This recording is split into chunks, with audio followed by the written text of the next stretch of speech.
indépendant, qui a été créé à Arles, donc il n'est pas un éditeur parisien du tout au départ. Et en plus, on a un plateau d'invités là, qui est vraiment exceptionnel, puisque nous avons donc Françoise Michel. C'est la même chose. J'annonce la table.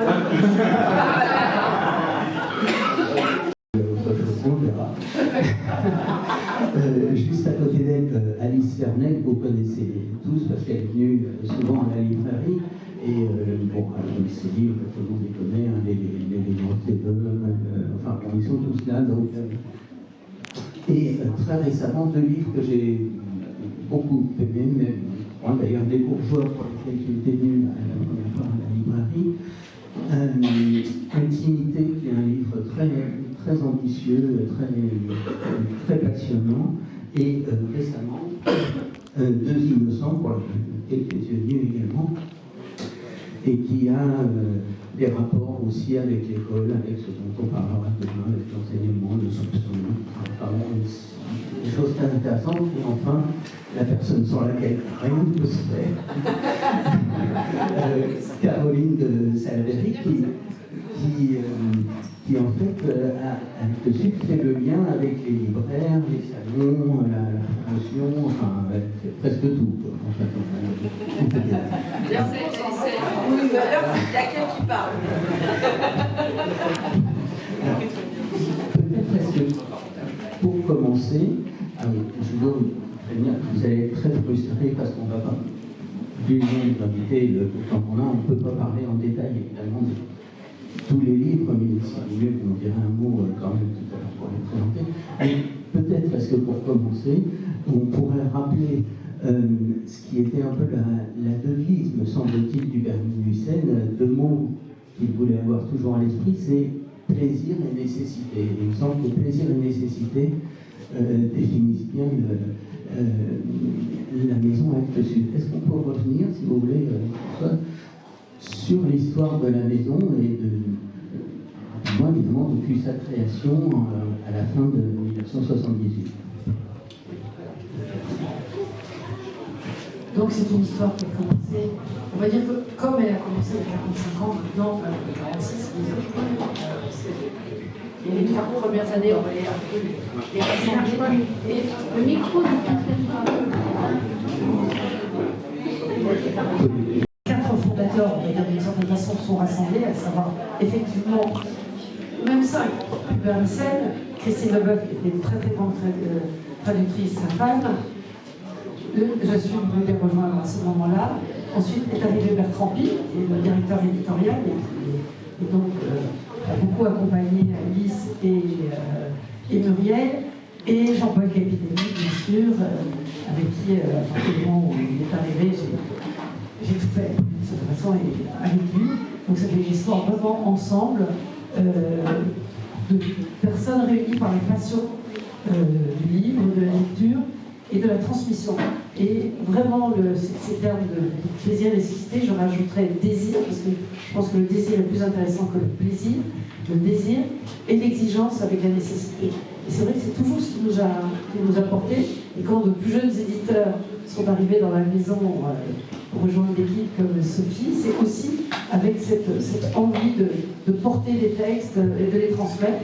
Parce que ce métier, comme disait mon père, c'est pas seulement de choisir les livres, mais c'est de faire en sorte que ces livres que nous avons choisis ne restent pas là, mais arrivent dans les mains des lecteurs. C'est pour ça qu'on est très heureux d'être face à vous, parce qu'on espère bien que vous repartirez dans les mains plein de livres, parce que c'est ça le plaisir. Plus le monde a quand même quelques difficultés, on a quelques soucis à nous faire, plus je pense qu'on a besoin de tous ces livres, et pas uniquement des nouveautés, des livres que nos 2 auteurs ici présents publient depuis des années.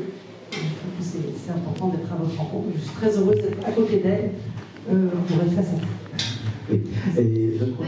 Ton père disait, Hubert disait, l'éditeur, son travail c'est découvrir et faire découvrir. Donc il y avait les 2 côtés, soi-même trouver le livre, mais ensuite Et donc le travail, pour rebondir sur vous, parce que vous êtes autour de la table aussi et que vous êtes important, cher Nicolas, tout ça ne se fait pas, bien sûr, sans les lecteurs, mais sans les libraires. Et depuis le début d'Actes Sud, l'aventure d'Actes Sud, c'est une aventure avec les libraires. Ça, c'est très très important. Mon père décrit toujours ce métier comme une espèce de pyramide de convictions renversées. Il y a l'auteur, il y a l'équipe dans la maison qui doit partager cette conviction. Ensuite, tout l'extérieur, les prescripteurs, la presse, les libraires, et ensuite arriver au lecteur avec le moins de déperdition de convictions possible. On peut dire qu'il y a une date très importante dans l'histoire d'Actes Sud, qui au départ est une maison qui découvre des auteurs, qui fait d'ailleurs uniquement des traductions au début, enfin de la littérature étrangère, et que Hubert Nissen, d'ailleurs dans un documentaire tout à fait intéressant qui avait été fait pour Empreinte, définissait comme la période de calculette, donc où vous intervenez. Jamais. Calculer les risques. Non mais c'est vrai, Nina Varamba aussi nous le disait très bien, c'est vrai que si on n'arrive pas à trouver la manière de vivre de ce que nous faisons, nous ne pouvons pas continuer. Donc c'est vraiment fondamental. Et contrairement à l'idée que peut-être beaucoup s'en foutent, l'édition est un métier qui est qui n'est pas du tout aidé, par exemple. Pas du tout un métier subventionné comme il y a beaucoup de secteurs de la culture, et on est vraiment dépendant de ce que nous faisons. Donc on va le faire avec cette notion-là, et toujours d'abord la passion, et surtout de toujours mettre l'économie au service du livre. D'abord on choisit, et ensuite on le diffuse, on la met dans les mains des lecteurs, et on est au service de ce qu'on fait. Et donc il y a une date très importante. Non, mais je voulais juste rebondir sur ce que disait Françoise, et pour faire le lien avec effectivement cette nécessité. C'était effectivement, bien sûr qu'il faut calculer les risques, calculer tout ça, parce que ça reste une entreprise, mais je crois que le mot nécessité, c'est surtout, avant tout, publier des textes qu'on considère nécessaires, importants à apporter au lecteur, et pas juste en se disant, peut-être que ça, on peut en vendre beaucoup. Oui, mais on peut encore ajouter quelque chose, c'est-à-dire que effectivement, et je pense que Hubert était vraiment comme ça, même si c'est une entreprise, même si effectivement on sait compter, on ne compte pas pour accumuler l'argent. Et ton père disait, moi il m'avait vraiment expliqué ça, parce que comme tu l'as dit, je suis très emblématique, c'est-à-dire vieille dans la maison. Parce que moi j'ai rencontré Hubert en avril 88, donc ça fait, la maison était petite. Et en fait, c'est mettre le succès commercial au service de l'exigence pour éditer des textes qui, eux, sont effectivement plus difficiles. Et du coup, Hubert disait, chacun de nos best-sellers, par exemple le premier, L'Accompagnatrice, 85, c'est la chance pour la maison de se développer, de publier des textes qu'elle n'avait pas les moyens de publier. Après, il y a Léviathan, Paul Auster et tous les Paul Auster. Et à chaque fois, ça permet... Dans les succès milléniaux, on me dit, oh, c'est magnifique, quelle réussite. Je disais, mais pas du tout, c'est jamais une réussite. C'est au contraire, plus que jamais, maintenant, il faut faire attention à faire reconnaître tous ces auteurs qui n'ont pas la reconnaissance qu'ils devraient avoir. Parce que, bon. Non, parce que je rebondis là-dessus, c'est parce que je voulais absolument insister sur le fait que, par exemple, moi j'ai découvert Actes Sud par l'accompagnatrice quand j'étais au lycée, quand ça me parle.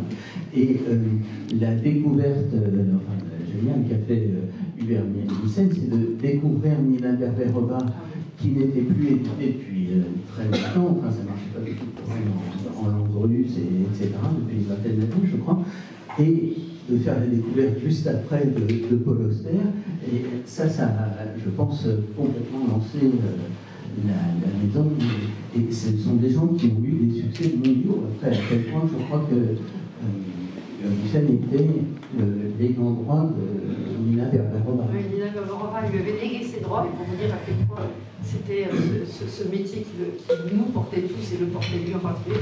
Il a décidé que ses droits, il les léguait à Actes Sud. Et c'est effectivement, ça a été comme des quêtes pour minuit, ça a été un socle aussi. Et c'est vrai que tout ça, tout ce qu'on dit là est d'autant plus important aujourd'hui, où là on parle d'il y a 40 ans, où il y avait...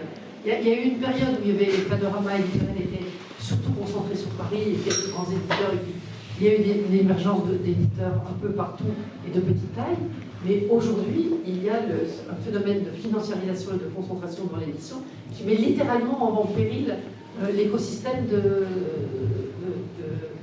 l'édition. Donc il faut d'autant plus attention à rester sur le fond, sur l'exigence, etc. et de ne pas se laisser déborder par la nécessité de faire de l'argent facile, rapide. L'édition est un métier artisanal, un métier de fond, un métier de l'offre, et puis des choses que quelque part personne n'attend, un métier de fond. Un catalogue se constitue, et d'ailleurs on voit les catalogues, les listes de livres publiés par Alice et par Gabriel, on voit bien que c'est ce qui vous constitue, et l'émotion des premiers livres va toujours être accessible à travers la librairie, et c'est pour ça qu'en France aussi, on a la chance d'avoir un réseau de libraires absolument exceptionnel, qui est très important de lutter contre les opérateurs extraterritoriaux comme Amazon. J'espère que personne d'entre vous n'achète chez Amazon, parce que c'est vraiment le destructeur de société par excellence, et il faut aller chez son libraire, parce que là, vous aurez conseil, vous aurez accès au fond, et vous aurez vraiment accès à la littérature. C'est un métier où aussi on va survivre par la diversité, contrairement à ce que des grands groupes rassemblés, vous avez vu qu'il y a des mouvements, il y a des grands hommes d'affaires avec des intentions que je ne sais pas comment les qualifier, vous imaginez comment les qualifier nous là-dessus, ils sont en train de vouloir mettre la main sur l'édition. Enfin, quand Bolloré a voulu racheter Editis, avec Editis plus Hachette, il était au titre de 75% du chiffre d'affaires de l'édition. On a empêché un petit peu ça, mais pas suffisamment. Il faut dire aussi que dans l'histoire d'Actes Sud, et je pense que c'est ça qui a beaucoup contribué à votre indépendance, notamment l'indépendance financière, il y a eu toute une succession à partir des années 2000 de prix concours, de grands prix, de grands succès avec Millennium, etc. Et ça a peut-être aussi consolidé la maison. Mais j'aimerais me tourner, si vous voulez, vers Muriel, parce que comme par rapport à Alice, elle est venue chez Actes Sud un peu plus tard, moi, ça m'intéresserait de savoir à quel moment elle a eu la première fois connaissance de ces émissions. On en parlait dans le taxi que vous emmenez ici. En 1999, j'ai envoyé le manuscrit de mon premier roman à 6 grandes maisons d'édition françaises, Le Seuil, Louis, Gallimard, je sais plus lesquelles, pas Grasset, ça je suis sûre, et Actes Sud. Et je crois que la première lettre de refus du manuscrit de Une gourmandise que j'ai reçue, c'était celle d'Actes Sud. Donc, je décline toute responsabilité dans le fait que je ne suis pas allée droit au but, puisque c'est très clairement, je veux dire vraiment en toute sincérité, là aujourd'hui, je suis heureuse de pouvoir vous dire, la maison d'édition dans laquelle je me sens le mieux, où je suis vraiment ravie d'être, comme je n'ai jamais été nulle part ailleurs. Mais peut-être que si on avait accepté mon premier manuscrit, je ne me serais pas égarée chez Gallimard et je serais venue directement chez Actes Sud, plus sérieusement. Enfin, ça aurait pu se produire ainsi. Oui, tu as un bel éditeur chez Gallimard, parce que chez Gallimard, il y a des belles personnes. Oui, et j'ai eu une grande histoire d'amitié et une grande histoire d'édition, parce qu'il faut bien se représenter que l'édition est une affaire humaine à tous les niveaux. À tous les niveaux et à toutes les étapes de la production d'un livre, il y a des êtres humains et des aventures humaines, des histoires humaines. Et chez Gallimard, celui qui m'a mu et qui a voulu me publier, c'est Jean-Marie Laclaftine, qui est toujours un très grand ami, avec lequel j'ai eu une magnifique connivence et collaboration. Mais après Un étrange pays, j'ai vraiment eu le désir de changer de maison d'édition. C'était pas de changer d'éditeur au départ, parce qu'encore une fois, il y avait Jean-Marie, mais j'avais envie d'une maison plus petite, plus artisanale, moins... Plus petite, plus artisanale. La connivence a été immédiate, donc j'ai accepté. D'accord. Alors, j'aimerais rester sur le point de vue des auteurs, puisqu'on a la chance de les avoir. D'abord, c'est la rencontre avec un éditeur, mais cette arrivée pour vous chez Actes Sud a correspondu quand même avec 2 livres qui se suivent, si je puis dire, et qui sont on doit les avoir là, enfin bon, on verra ça tout à l'heure,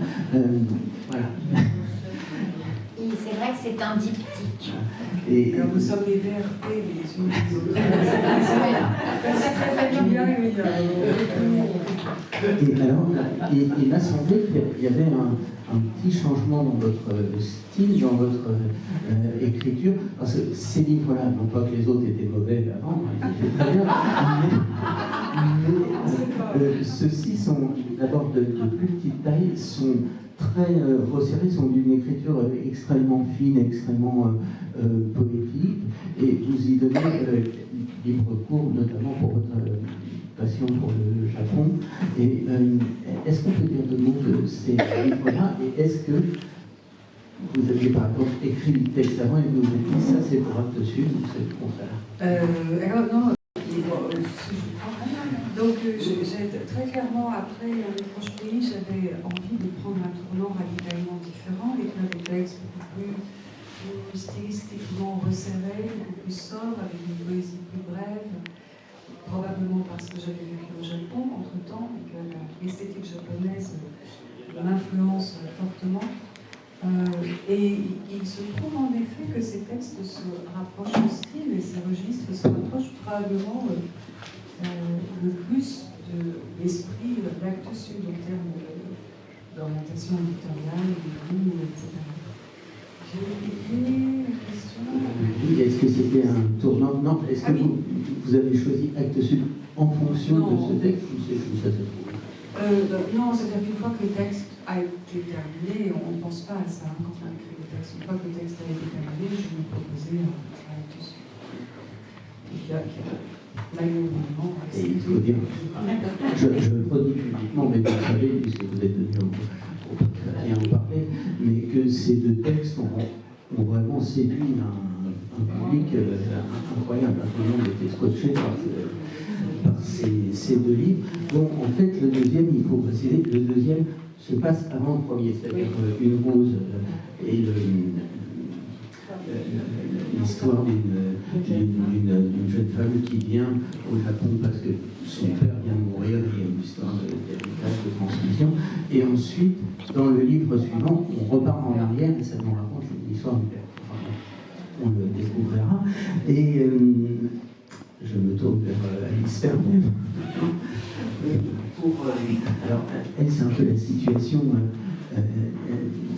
différente, puisque depuis son premier livre, si je ne me trompe pas, à part une petite infidélité chez Albin Michel, mais qui a été rattrapée. Non, c'était pas. Non, mais j'y tiens parce que c'est important.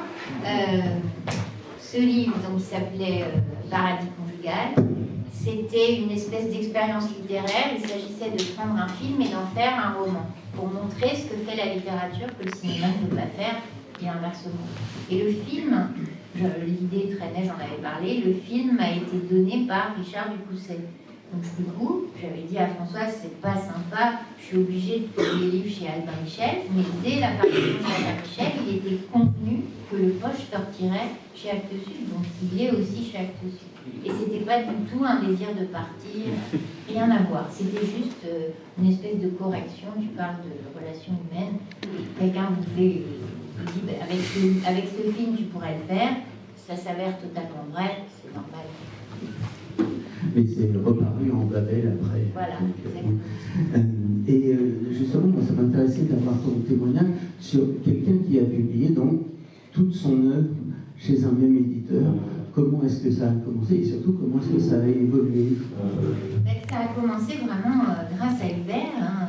On peut imaginer d'ailleurs quand même que le fondateur d'une telle maison avait des qualités exceptionnelles. Et j'ai envie de raconter une histoire qui me paraît, tu me diras si elle illustre bien. Il m'avait raconté par exemple qu'un jour, il prend l'avion pour aller à New York. Et pendant tout le trajet en avion, sa voisine ne sort pas la tête du livre qu'elle est en train de lire. À la fin, Hubert lui demande ce qu'elle est en train de lire. C'était l'Oratorio de Noël de Göran Tunstrom. Il sort de l'avion, il va au téléphone, il appelle l'éditeur du livre en question et il achète les droits. Donc c'était quelque chose comme ça. C'était une personne, vous voyez, qui avait un sens de... d'abord, moi je dirais la passion, hein, vraiment la passion. Et c'est cette personne que j'ai rencontrée en 88. Si vous n'avez pas lu l'Oratorio de Noël, vous avez bien de la chance parce que c'est devant. Ouais, c'est un livre extraordinaire. Et d'ailleurs, cet auteur est extraordinaire. Après, le voleur de Bible, c'est pas mal non plus. Et en fait, tu as gardé toujours le même éditeur, c'est-à-dire toujours la même personne avec laquelle tu travailles. Alors, chez Actes Sud, il y a une chose qui est très sympathique que Bertrand Puy appelle le ping-pong. C'est-à-dire qu'en général, on a un éditeur, on a en quelque sorte deux interlocuteurs. Un éditeur, peut-être qu'on pourrait appeler senior éditeur, et puis un junior éditeur. Voilà. Et donc, moi, pendant les années, au début, j'ai eu seulement Hubert. Surtout qu'en plus, pendant 5 ans, ça c'est une histoire très rare, j'ai eu une espèce d'échange éditorial auteur-éditeur sans qu'Hubert ne publie mes livres. C'est à chaque fois, il me disait non. Mais en même temps, le contact était instauré et vraiment, je ne sais pas si aujourd'hui ça existerait encore, un éditeur qui n'est pas votre éditeur, vous lui écrivez pour lui poser une question, vous lui faites part d'une lecture. Je me rappelle lui avoir écrit une très longue lettre après avoir lu toute une théorie du mal écrire chez Michaud, et lui de me démontrer pourquoi c'est peut-être pas une très bonne idée le mal écrire pour moi, quoi. Bon, c'était quand même extraordinaire. Ce qui fait qu'ensuite, quand j'ai enfin réussi à faire un texte potable, c'était une évidence pour moi que c'était lui qui l'aurait, alors que j'avais eu effectivement plusieurs réponses positives. Et après les 5 ans. Et alors après ces 5 années, donc un jour, d'ailleurs, c'était au moment de la conversation amoureuse, Hubert Nissen m'a dit notre histoire éditeur-auteur, c'est la plus belle histoire qu'un éditeur puisse vivre. Rencontrer un auteur qui n'est pas encore accompli, qui devrait ne pas publier, et il m'a dit j'avais très peur que quelqu'un d'autre vous publie et que du coup ça soit fini. Ensuite, l'amener à la maturité de la publication et ensuite l'amener au succès. Ça, c'était vraiment... effectivement, il y avait quelque chose d'un accomplissement complet. Et donc, Hubert Nissen a été mon interlocuteur presque exclusif de 88 à 2010. Alors, sur la question des auteurs, j'ai une dernière précision que j'aimerais avoir. C'est que dans le petit documentaire que j'évoquais tout à l'heure, qui s'appelle Hubert Nissen, un livre ouvert, si vous mettez ça sur Internet, c'est très intéressant. Il passe un moment devant la bibliothèque où sont rangés les livres publiés depuis le début d'Actes Sud. Il dit moi j'avais commencé à les ranger chronologiquement, je voudrais un catalogue qui soit comme ça.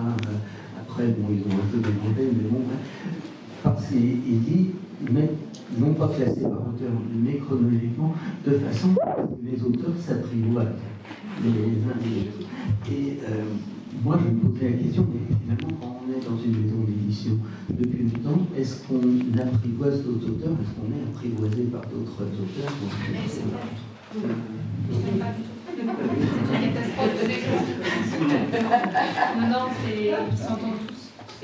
Quand on dit que c'est une grande famille, on dit oui, c'est un peu idéaliste, mais la maison est une maison. C'est-à-dire que les gens viennent, les auteurs viennent, ils sont contents de se voir. Il n'y a pas de jalousie, il n'y a pas, c'est extrêmement appréciable. Et c'est des gens qui se ressemblent. Et qui se lisent beaucoup les uns les autres, j'imagine. Alors ça, il faut leur demander. Moi, je pense que oui. Ils ne disent pas de mal. Bon, alors moi, je suis très romancier réaliste, donc je me doute qu'il doit quand même parfois y avoir des antipathies et des jalousies, c'est obligatoire. Mais en tout cas, il y a quelque chose de... On rejoint, quand on est effectivement dans une maison, on est dans un catalogue. Moi, j'ai toujours eu l'idée que le catalogue, le fond, c'est l'œuvre de l'éditeur. Et alors donc, d'une certaine façon, sa propre œuvre participe à une autre œuvre. Et donc, forcément, chaque fois qu'un auteur rentre dans la maison et qu'on aime ses livres, on est content, on les lit, effectivement. Et puis, par ailleurs aussi, il y a une espèce de solidarité. Et justement, quand je disais que le succès commercial est mis au service de l'exigence littéraire, ça veut dire aussi que soi-même, si justement on écrit ses livres, on sait aussi qu'on est solidaire dans la grande chaîne financière d'un livre de la maison qui va avoir beaucoup de succès. Donc c'est vrai que, au fond, la jalousie est stupide, hein, parce que d'une certaine façon, on marche tous ensemble. Oui, et puis la jalousie existe dans des maisons d'édition où la question centrale, c'est celle du profit. Et où les auteurs qui vendent sont évidemment en position de force, en position de mieux traités que les auteurs qui vendent moins. Or, la culture éditoriale d'Actes Sud, c'est vraiment à l'inverse de cette culture-là. Il faut que les maisons d'édition vivent, ça c'est certain, ce sont des enjeux cruciaux, en particulier aujourd'hui pour toutes les maisons d'édition indépendantes, mais c'est un organisme qui doit vivre et tous les membres en sont conscients.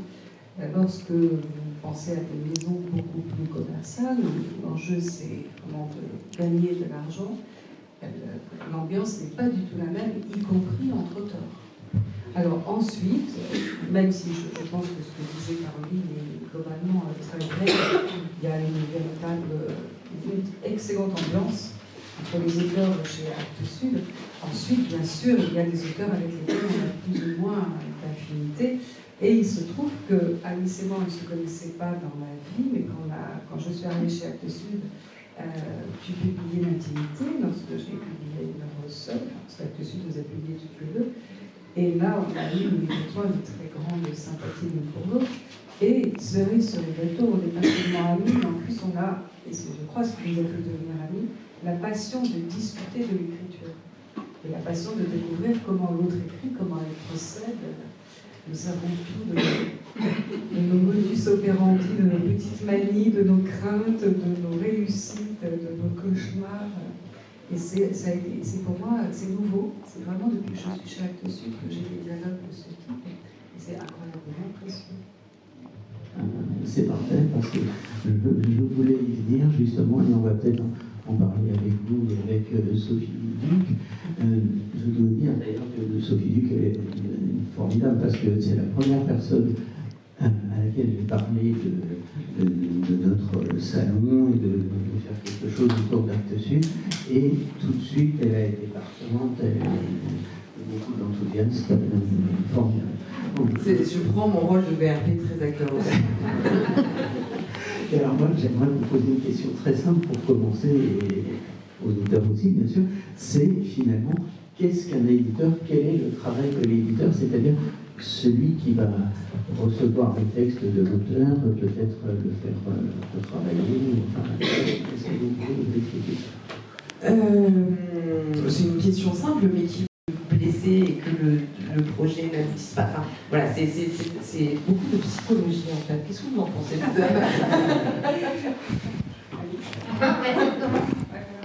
Alors, je pense qu'il y a autant enfin, que les auteurs sont très très différents les uns des autres. Et je vois, puisque j'en dis quand même un certain nombre parmi mes amis, je vois un panel de personnalités extrêmement différentes. Personnellement, je n'aime pas être maternée, je n'ai pas vraiment besoin d'assistance psychologique, mais Moi non. je le sais. Mais en revanche, entièrement à Sophie, encore une fois, la relation entre un auteur et un éditeur est une relation humaine unique et extrêmement forte. Elle est forte de toute la passion commune, elle est forte du fait que les deux s'efforcent de créer quelque chose. Il faut composer avec les forces et les fragilités de chacun pour arriver à cette œuvre finale. Et je connais quelques auteurs qui me disent parfois qu'ils s'entendent mal avec leur éditeur, et pour moi c'est une affirmation incompréhensible. Il faut une connivence humaine, il faut un respect professionnel, il faut une compréhension intellectuelle. Il n'y a pas tant de gens que ça qui sont faits pour être éditeurs, parce qu'il vous faut réunir un sacré panel de qualité. Oui. Alors moi j'ai toujours été fascinée par le surtout, alors j'ai eu d'abord Hubert Missel et ensuite Bertrand Pi comme principal éditeur, l'un étant à la fois éditeur et auteur et l'autre étant exclusivement éditeur. Ça c'était une différence considérable, et c'est vrai que j'ai beaucoup d'admiration, c'est pour ça que j'ai pensé que l'œuvre de l'éditeur c'est son catalogue, et chez Bertrand Pi c'est très fort ce sentiment. Et parce qu'effectivement, l'éditeur est vraiment le travailleur de l'ombre. Il y a et ce qui me frappe, et en particulier chez Bertrand, tu seras d'accord, il est au service de l'œuvre d'un autre. Et donc pour moi, ce que j'ai compris des deux d'ailleurs, parce que Hubert arrivait à vraiment avoir une casquette d'éditeur, c'est que la première chose que doit réussir l'éditeur, c'est en lisant l'œuvre de son auteur, comprendre quelle est l'ambition de cette œuvre. Et ensuite, il doit aider l'auteur à donner à ce texte sa résonance maximale. Là où l'auteur, à force de fréquenter son texte, peut ne pas tout voir, mais il est réellement donc au service de l'œuvre. Et j'aime beaucoup la première action de l'éditeur, qui, quand il est un grand éditeur, comme était Hubert et comme est Bertrand, répond toujours à l'écrit par l'écrit. C'est-à-dire la première chose qu'il fait quand il a fini le livre, c'est d'écrire à l'auteur.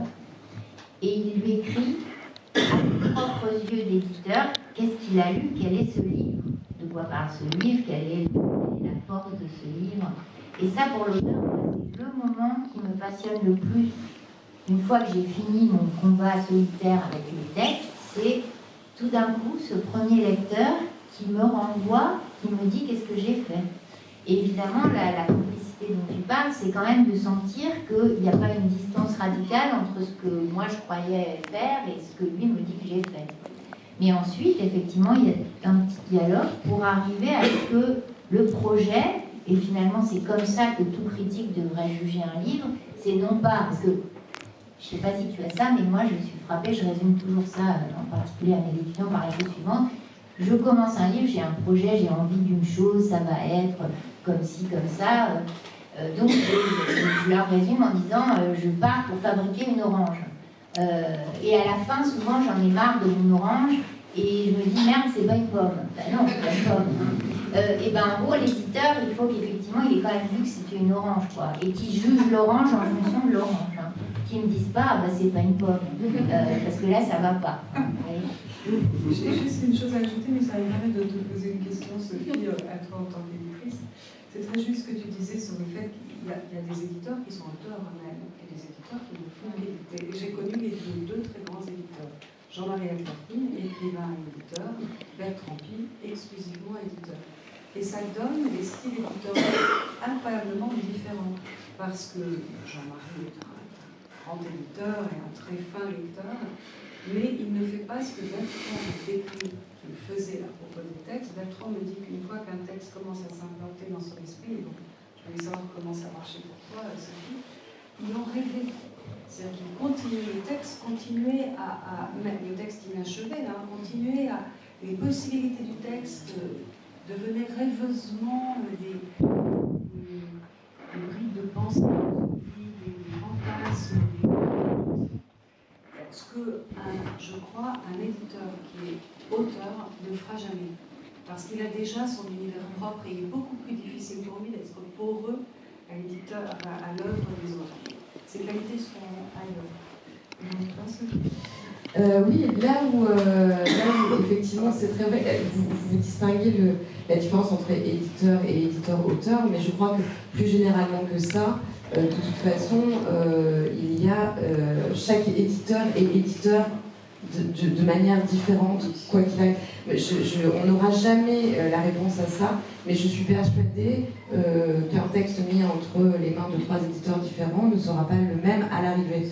Et pour autre, en fait, il n'y a pas de recette parce que c'est une histoire, effectivement, une relation extrêmement humaine et une histoire de sensibilité et tout ça.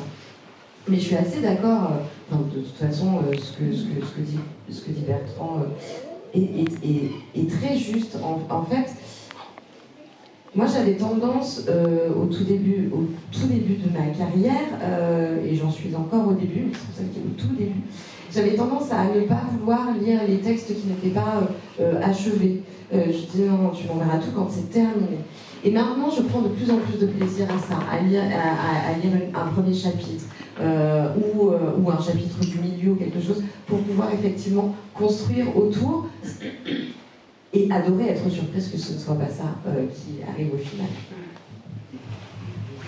qu'il n'y a pas aussi est-ce qu'il n'y a pas aussi des auteurs qui parfois sont mettons, bloqués dans leur écriture et qui ont besoin que l'éditeur les pousse à écrire, ou alors dans ce cas-là vous leur dites prends ton temps? Alors, prends ton temps, c'est quelque chose que je dis assez régulièrement parce que je pense que c'est important. Il n'y a pas de rentabilité dans l'écriture, c'est pas possible. Donc oui, prends ton temps, tu publieras 6 mois plus tard, c'est pas très grave. Mais en revanche, moi, en tout cas, pareil, ça dépend aussi des besoins de l'auteur parce qu'on est là pour s'adapter à ça. Mais c'est vrai que j'ai des auteurs qui, sans le formuler forcément d'ailleurs, peuvent être bloqués à ce moment-là. Et c'est pas du tout par qu'est-ce que tu vas faire, parce que justement je reviens à l'histoire d'Orange, c'est pas mal comme image. C'est pas du coup dessine-moi une pomme, tu ne sais pas quoi faire, dessine-moi une pomme, moi j'ai envie d'une pomme. C'est uniquement par le dialogue, et c'est pour ça que je parlais de psy, donc c'était plus subtil que ça, uniquement par le dialogue et par les échanges par écrit. Moi ça c'est une correspondance assez régulière avec les auteurs pour essayer de comprendre, pour essayer qu'ils comprennent tout seuls qu'ils veulent dessiner une orange. Il y a donc une autre de vos casquettes dans l'édition et surtout à Actes Sud, c'est la direction de la belle collection Babel, qui est la collection de poche, donc on voit beaucoup en librairie. Je voulais savoir, en fait, comment est-ce que ça se dirige, c'est-à-dire quand on décide qu'un texte va rentrer en Babel, est-ce que c'est après quelques, mettons, un an ou deux, ou est-ce que c'est un succès ou de la demande qu'il y a, ou peut-être aussi pour satisfaire un public qui attend toujours, comme on voit souvent en librairie, la sortie en poche du livre pour l'acheter. Alors oui, il y a quelque chose d'absolument formidable chez Actes Sud, c'est qu'effectivement, rien n'est cloisonné et tout est possible. Moi, donc c'est pas mon autre casquette, Babel, c'est ma principale casquette. Je suis arrivée pour d'abord aider la personne qui s'en occupait à l'époque, Marie Demer, à qui cette collection voit beaucoup, et ensuite pour la reprendre. Et c'est ensuite que j'ai commencé à m'occuper de littérature française en grand format. Comment on s'occupe? Alors, ça marche toujours? Oui. Ça coupe de nouveau. Ça coupe. Est-ce que vous m'entendez? Oui. Sinon, je peux parler fort. Ouais, je vais parler fort. Non, c'est mieux. Et là, pour constituer, pour pérenniser le fonds Actes Sud, pour pouvoir le rendre accessible, mais le fonds dans toute sa richesse et toute sa diversité. Babel n'est pas fondé, vous savez très bien qu'un livre de poche, c'est aussi une manière économique pour l'éditeur de vendre plus de livres, etc., etc. Donc c'est une collection, c'est un format qui est censé être soumis à une vraie rentabilité. Et c'est d'autant plus difficile et d'autant plus une histoire de calculatrice que ce sont des livres qu'on vend moins cher. Donc il faut quand même... Babel a donc cette particularité d'être là pour le fonds Actes Sud. Et donc, ce qui fait que, évidemment, que passent en poche les grands succès de la maison, évidemment, mais pas que. C'est aussi une collection, éditoriale, en réalité, qui est donc là pour rendre disponible toute l'œuvre d'un auteur, pour les auteurs qui n'auraient pas eu la chance, pour les livres qui n'auraient pas eu la chance d'aller rencontrer leur public, de pouvoir effectivement vous les faire découvrir à un prix moins élevé, pour que le risque soit moins grand pour vous, etc. etc. Et donc, tout ça fait que c'est aussi pour ça que les livres chez Babel sortent peut-être un petit peu plus tard que certaines maisons d'édition de poche par rapport au grand format, Parce qu'une maison d'édition de poche, elle achète les droits poche à une autre maison d'édition. Elle a dépensé de l'argent et donc son seul intérêt est de sortir au plus vite le livre de poche, qui va un petit peu abîmer la vie du livre en grand format, forcément, puisqu'il existe un prix moins cher. Et donc elle va le sortir au plus tôt et pour son seul intérêt rentable à elle. Babel va d'abord attendre que le livre en grand format ait vécu toute sa vie, qu'il ait atteint ses lecteurs, enfin toute sa vie, en tout cas une vraie vie en librairie, et ensuite arriver dans un second temps. Parce que en fait, ça permet à Actes Sud non, je me suis perdue dans ma phrase. En fait, c'est bénéfique pour Actes Sud, mais c'est surtout bénéfique pour les auteurs aussi. Et donc, voilà où se joue la différence. Je me suis un petit peu emmêlée dans ce parcours. C'est aussi l'esprit de la maison, qui est une maison d'auteurs. Donc, c'est une véritable politique d'auteur. Et c'est vrai que des auteurs qui n'ont pas publié tout, si leur éditeur premier l'accepte, on aime bien aussi pouvoir reprendre les livres et donc avoir toute la liste de l'auteur. C'est très à demander là. On va le demander ensemble. Non, mais ce que je voulais dire aussi pour un peu synthétiser un peu ces notions sur le métier d'éditeur, on a parlé d'indépendance, et tu as dit quelque chose de très important par rapport à l'indépendance, je vais y revenir. C'est vrai qu'on est indépendant dans notre capitale, il y a trop de maisons maintenant. En France, il y a une espèce de tendance naturelle quand on arrive à la retraite des fondateurs, de vendre une plus grosse maison, et c'est comme ça qu'on constitue des groupes qui arrivent vers des situations assez catastrophiques qu'on vit à l'heure actuelle, parce que c'est sous surconsommation dans quelques groupes, donc indépendants capitalistiquement. On est revenu longuement sur la notion d'indépendance économique, c'est-à-dire qu'on publie d'abord un livre pour sa qualité, pour son besoin de le faire publier, et on met l'économie au service de cela. Donc on est indépendant économiquement, on doit se battre pour ça. Et on doit être aussi indépendant du temps. Alors le temps dans deux acceptations, et tu l'as dit, le temps qui passe, c'est-à-dire qu'on n'a pas à presser l'auteur en disant on a besoin de finir à tel moment. Le travail de l'auteur est à respecter infiniment et à accompagner. Donc on est indépendant du temps. Une traduction aussi, on ne presse pas. Une traduction ne sera publiée que si elle est aboutie. Ce qui peut se faire dans d'autres maisons. Parce dans d'autres maisons, il y avait... Oui, c'est pour maintenant, on se presse, etc. Et aussi indépendant, et c'est pour revenir aussi à ce que disait Hubert, je trouvais ça très très joli. Hubert, c'est Hubert.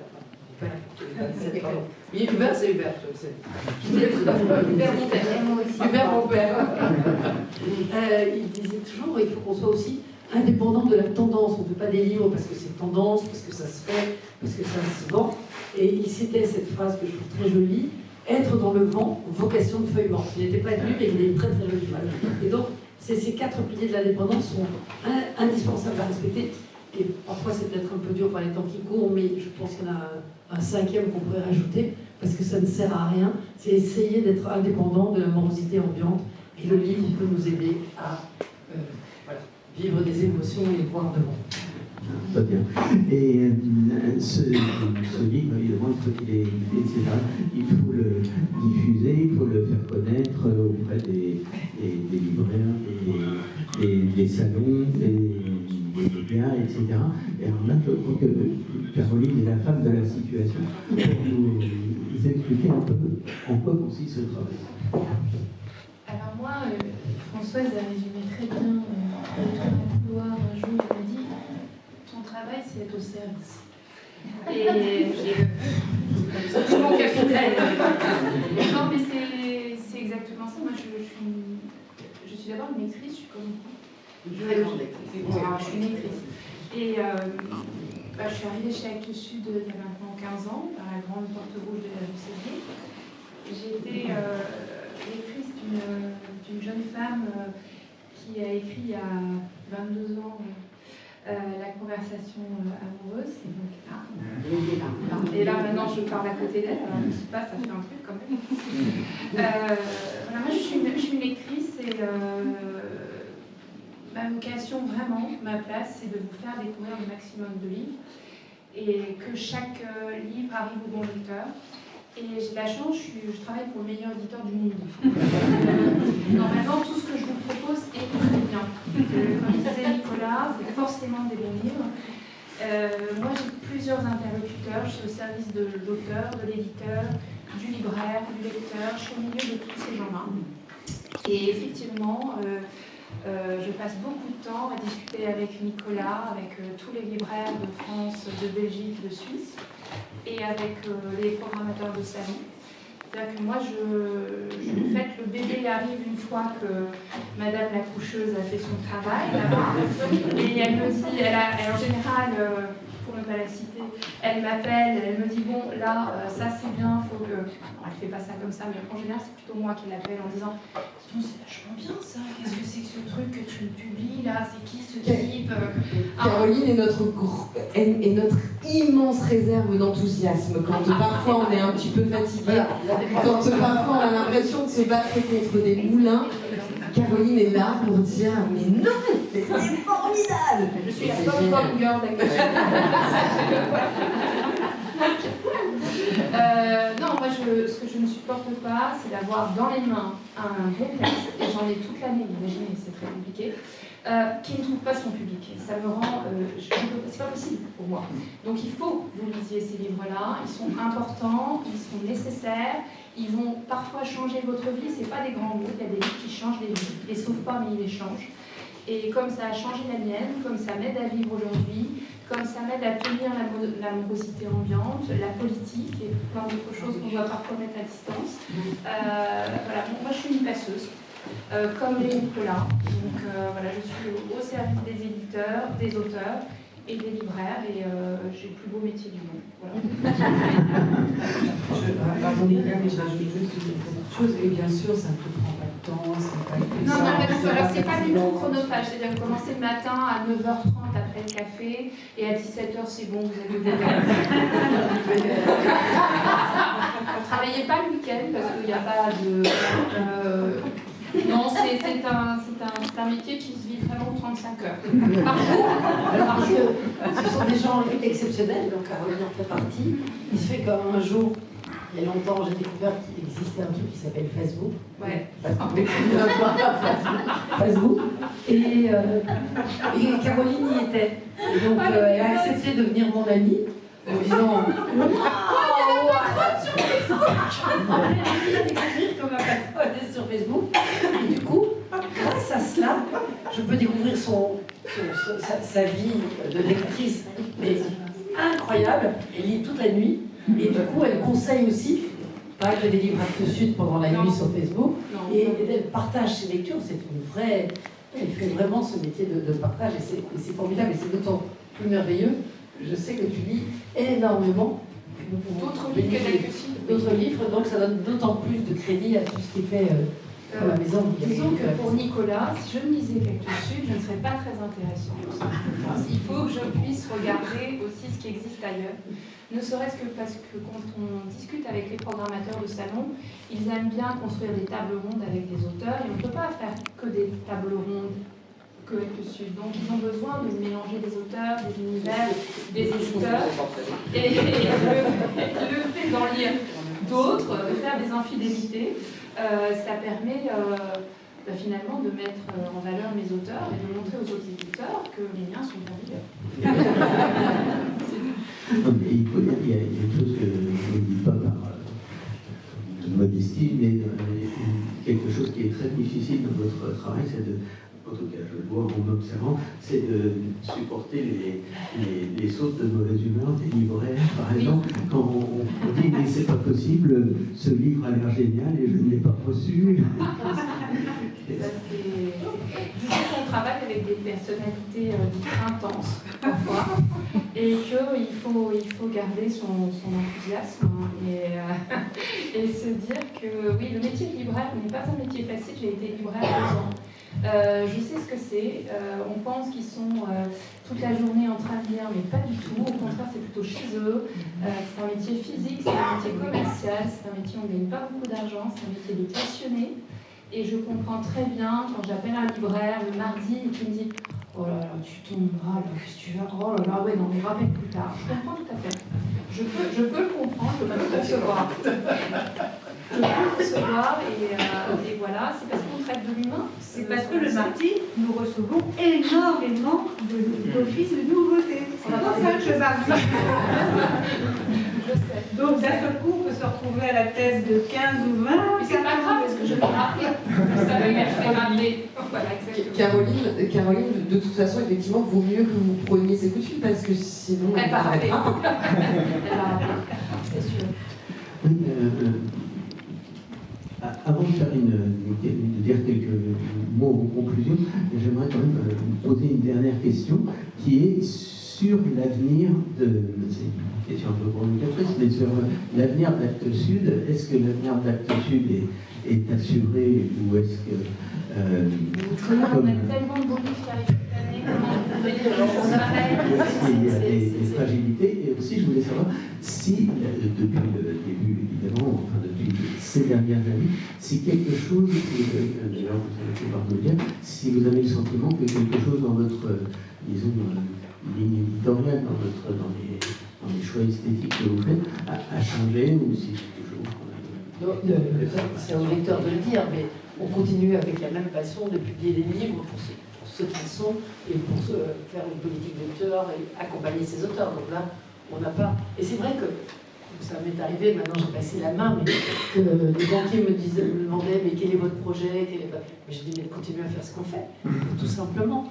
Pour ce qui est des fragilités, je les ai évoquées par la surconcentration et la financiarisation de ce métier, le temps qui passe différemment, le report des achats sur d'autres formes de loisirs, etc. Mais raison de plus pour continuer à rester dans cette exigence de continuer à faire ce métier avec ça, parce qu'il n'y a pas d'autres portes de sortie.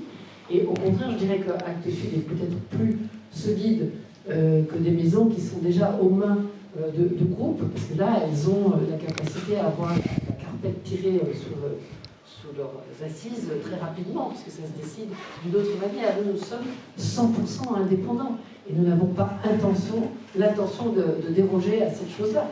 Donc c'est une façon d'avancer avec solidité. Après, on vit dans un monde qui fait plus, qui nous révèle ces fragilités que nous avons d'ailleurs, auxquelles nous avons fortement contribué par une non-attention aux vivants et de manière générale.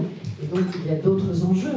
Mais la fragilité, elle n'est pas chez Actes Sud. Actes Sud, c'est une équipe de gens passionnés, des auteurs merveilleux, qui ont envie de continuer à soutenir, et c'est ça qu'on fait. Et donc je crois que si on n'est pas dans cette détermination-là, c'est Gramsci qui disait que le pessimisme de la lucidité nous oblige à l'optimisme de la détermination, et on est là-dedans. Non, juste Sophie pourra mieux que moi, même si c'est une jeune, mais sur l'orientation éditoriale d'Actes Sud, je connais bien le catalogue en tant que lectrice. Par ailleurs, la direction éditoriale a été incroyablement stable, et l'équipe éditoriale est emblématique. Est emblématique. Il y a une continuité assez étonnante, surtout si on considère la discontinuité du marché, enfin du champ éditorial aujourd'hui. Et c'est vrai que la question de la transmission est une vraie question. C'est une question que tous ceux qui sont en responsabilité, que ce soit Bertrand ou que ce soit moi, on peut créer sa référence, malheureusement, mais on s'est toujours préoccupé de cela. Et je peux vous dire aujourd'hui que cette maison peut rester indépendante parce qu'on a la chance d'avoir pu transmettre à une génération jeune qui travaille, cela dit, depuis de très longues années dans la maison, puisque les deux sœurs aînées travaillent dans la maison depuis 17 ans, 18 ans à peu près, et qu'elles ont posé dans cette maison avec leurs compétences et leur désir de lire et de travailler dedans. Donc, au contraire, je pense qu'on a les bases. Après, on est dans un monde qui est régi par le principe de détermination d'Eisenberg, mais on est dans le doute, rien n'est sûr. Mais notre volonté est là, elle est tenace, et nous avons les bases. Et surtout, la chose le plus important, nous avons des auteurs extraordinaires, et on en découvre aussi tous les jours, tout en continuant à accompagner et à prolonger ce catalogue avec cette correction. Oui, moi je voudrais dire que, du coup là j'ai envie de parler presque de l'extérieur. C'est pas ce que j'entends là, c'est pas une auto-célébration qui mentirait, vous voyez. C'est pas un discours juste. Et pour le coup, donc moi j'ai fêté mes 30 ans de maison au mois de septembre, et j'ai vécu, et la raison, je pas dit tout à l'heure, la raison pour laquelle je suis restée toujours chez Actes Sud, alors que je me suis posé, il faut être honnête, je me suis posé la question de partir chez Gallimard à la mort d'Hubert, parce que donc mon éditeur, mon rêve, je ne savais pas avec qui je travaillerais, et par ailleurs j'avais quand même pris j'étais partie d'une espèce de naïveté sur le monde littéraire, au constat que 70% des prix littéraires étaient donnés à Gallimard, que pour être jury dans un jury, de jurer dans un jury, il fallait être pas chez Actes Sud. J'étais inquiète, j'avais pris ma retraite, je me demandais si j'allais pas avoir envie de socialiser mon métier d'écrivain. Et donc j'ai envisagé de quitter la maison, et la raison pour laquelle je ne l'ai pas fait, c'est que j'ai compris qu'en tout cas chez Gallimard, je ne trouverais pas une maison qui a une politique d'auteur. Et une maison qui a une politique d'auteur, ça veut dire quelque chose de très précis. Ça veut dire qu'en fait, par exemple, la maison ne vous fait jamais payer économiquement le fait que votre livre n'a pas marché. Elle ne vous dit pas ah ben là on ne va pas te donner d'avaloir pour le suivant parce que tu as perdu beaucoup d'argent avec le précédent. Donc déjà, elle essaye d'optimiser. J'ai même lu une interview de Bertrand sur Internet où il dit à un auteur qui rêverait d'avoir une page de pub dans le monde, écoute, ça ne servira à rien, mais si tu veux, ça vaut, alors il mettait que ça valait 5 000 €, je préfère te donner les 5 000 € à toi, comme ça, bon, bah, tu travailleras plus tranquillement, mais pas au monde. Et donc il y a effectivement le souci que l'auteur a son temps, a les meilleures conditions possibles. Il y a un vrai souci de l'auteur, je pense à Henri Gauchot que vous avez accompagné à la fin de sa vie en lui donnant l'argent dont il avait besoin et que ses livres ne rapportaient pas. Je pense qu'il n'y a pas beaucoup de maisons qui font ça. Et pour donner une idée de l'engagement que faire entrer un auteur dans la maison représente, j'avais demandé ça à Marie pour en parler à mes élèves à HEC, combien de nouveaux écrivains de premiers romanciers publient Actes Sud par an. Est-ce que vous avez une idée? Tout le monde se trompe, un par an. Il y a un nouvel auteur par an qui rentre au catalogue d'Actes Sud. Donc ça, quand il y en a 2 une année, il y en a 0 la suivante. Hein. C'est sur 20 ans, je t'assure, Marie m'a sorti les chiffres. Ça dépend de ce qu'on a.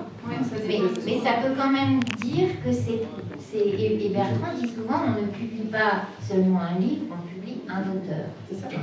Et ça, c'est très très rare. Et c'est pas du baratin. Moi, je confirme que c'est réel. Il y a une chose sur laquelle je voulais revenir pour finir et vous passer la parole, évidemment. C'est que, comme vous le savez tous, le thème du salon, c'est de la terre à la lune. On en parlait tout à l'heure, vous y faisiez allusion, les détériorations de la planète, de l'environnement, la façon dont les écrivains s'en emparent aussi, et notamment chez Actes Sud, il y a beaucoup de textes. Et alors, je voulais montrer 3 livres, parce que ce sont des auteurs qui n'ont pas pu venir, mais auxquels je tenais beaucoup. Plus un, qui est là vous le trouvez en pavé, le livre d'Alice Fernet, le règne animal, quelque part par là, je l'avais vu. Alors, ces 3 auteurs, alors c'est un choix On a perdu tout à fait personnel. Je vous fais leur publicité, voilà. Clara Arnaud, et vous passerez comme des vents fous, ça a apparu. C'est la très très très belle surprise. C'est formidable, on a entendu. Clara Arnaud, et vous passerez comme des vents fous. Alors, si vous aimez les ours, les montagnes, Et surtout, Clara, elle a une œuvre derrière, elle n'est pas reconnue, elle a eu de la patience, elle a attendu, et là, il se passe quelque chose, et c'est absolument merveilleux parce que ce livre continue à se vendre tous les jours et à augmenter, parce que souvent les livres commencent à se vendre, il y a un petit pic, et puis ça s'arrête. Et là, ça n'arrête pas. Et là, la librairie aussi a eu un rôle considérable. Et son engagement vis-à-vis de la librairie aussi a beaucoup joué. Et donc c'est une alchimie absolument extraordinaire. C'est quelqu'un d'absolument merveilleux, effectivement. Sarah est allée à la rencontre de ses libraires, de ses lecteurs dans 45 librairies depuis la sortie du roman et continuera jusqu'en juin à participer à des salons, des conférences, des tables rondes. Et c'est aux libraires aussi qu'on doit beaucoup pour le succès de ce livre. Alors, le deuxième livre, qui est maintenant en Babel, je crois, c'est Corinne Royer, Pleine Terre. Vous savez, elle était venue il y a quelques temps. Quand le livre a apparu. Oui, et au presse-papier, elle était formidable, et c'est là encore une écriture magnifique et un sujet tout à fait, enfin c'est une cruauté tout à fait d'aujourd'hui, à partir de faits réels, puisque c'est l'histoire d'un éleveur, d'un agriculteur qui est en quelque sorte poussé à bout économiquement par les contraintes européennes et autres, et qui va, étant très attaché à sa terre, à son exploitation, etc., va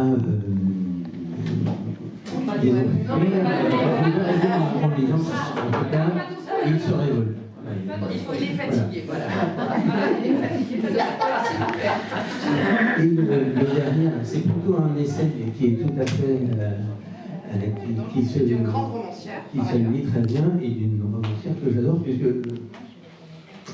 on m'en fait le reproche, mais tant pis, je l'invite systématiquement au presse-papier dès qu'elle sort quelque chose. Là, elle ne peut pas venir parce qu'elle a dit. Oui, mais là, elle s'est laissée enfermer dans une cabane au marais du Viguera, à 6 km de toute vie humaine, au milieu de la ville quand même, puisque c'était dans cette réserve du Viguera. Et elle n'avait accès à rien. Elle a été 5 fois une semaine, 5 fois 10 jours. Et c'est le livre qui en est sorti. Ça s'appelle Invasible, et alors c'est formidable parce qu'en fait ça pose la question aussi de comment se débrouille l'homme au milieu de la nature, mais quand l'homme est tout seul. La femme est tout seul dans le... Et je peux vous dire, on a été dans cette campagne. Il fallait le faire, il fallait vraiment le faire parce que c'était extrêmement sommaire comme endroit. En plus, Céline Colliot, comme vous l'avez dit, est une romancière formidable, une essayiste, elle avait une... Oui, c'est bon, on l'a compris. Mais tu m'as déjà fait par mail. Ça m'a donné un fou rire pendant 20 minutes. Sans aucune originalité, on Un livre. le prochain roman, tout est pas de surprise. Mais je veux dire, ça n'est pas prévu, par exemple, pour déjà septembre. Le libraire, voilà le libraire. Le libraire impatient. Il faut demander à... Mais si vous voulez qu'on vous parle des livres qui arrivent, on peut prendre une heure. Et puis... Ça va être Non, mais c'est surtout qu'on est quand même, moins spectaculaire que celle d'août, mais on est en pleine rentrée littéraire. Et donc, effectivement, je sais que c'est toujours très agréable de savoir ce qui arrive, mais il y a des livres en librairie qui viennent de sortir et qui méritent vraiment, vraiment le coup d'œil si vous ne les avez pas vus. Il y a le nouveau livre de Majid Cherfi, son premier roman, parce que jusque-là, il s'était attelé plutôt au récit, et là, il écrit son premier roman, La vie de ma mère, et qui est d'une finesse incroyable, avec toujours la gouaille de Majid. Il y a... Grande librairie la semaine prochaine. La grande librairie mercredi prochain, tout à fait.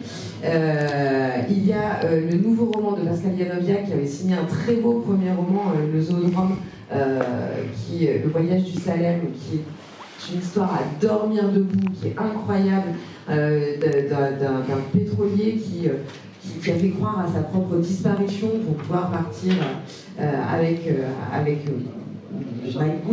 le charbon, avec l'argent, quoi. Il y a le nouveau roman d'Alexandre Silico qui s'appelle Dolores ou ventre des chiens, et je n'en fais pas plus juste parce que sinon, je vais faire la bonne voilà, je veux la réserve d'enthousiasme, qui est un roman très nerveux, l'histoire d'une femme qui se met à tuer des hommes, des vieux mâles blancs, et on va essayer de comprendre pourquoi elle fait ça. Et dès le début du roman, elle est arrêtée, donc ce qui reste à découvrir, c'est voilà, pourquoi et ce qui se passe dans le pays après ces actes-là. Et voilà. Et Russell Banks, oui, là on parle que de littérature française, mais dernier livre de Russell Banks qui vient de sortir. Enfin voilà, il y a beaucoup de choses formidables à découvrir là tout de suite. Écoutez. Dans votre librairie. Voilà. Et aussi au salon, sur la table, vous avez à la fois les tables que vous avez dans les petites salles, là, qui vous amènent jusqu'aux espaces rencontres. Puis ensuite, dans le hall, on a sélectionné justement des nouveautés à Petit et fait une sélection dans la collection Babel. Voilà, puisqu'on avait Sophie Bic parmi nous, et donc on a mis en avant à la fois les nouveautés à Sud, quelques livres du fond justement autour de la thématique du salon, planétaire, etc. Le rêve du vivant, évidemment, mais nous avons Alice Fermet pour nous dédicacer si on veut. Enfin, si elle veut bien. Et puis voilà, et les nouveautés Actes Sud aussi, évidemment. Une salle, une table un peu spécialisée polar, puisqu'on a des deux gros polars qui viennent de sortir, notamment Millennium. Voilà. Et le fils du père de Victor Delarbre. Bon, en tout cas, je vous remercie, mesdames, pour votre générosité, d'être venus jusqu'à nous. Et il n'y a pas de scoop non plus. Mais par contre, on peut rester ici, si vous voulez, pour signer quelques lignes et éventuellement poser quelques questions. Voilà.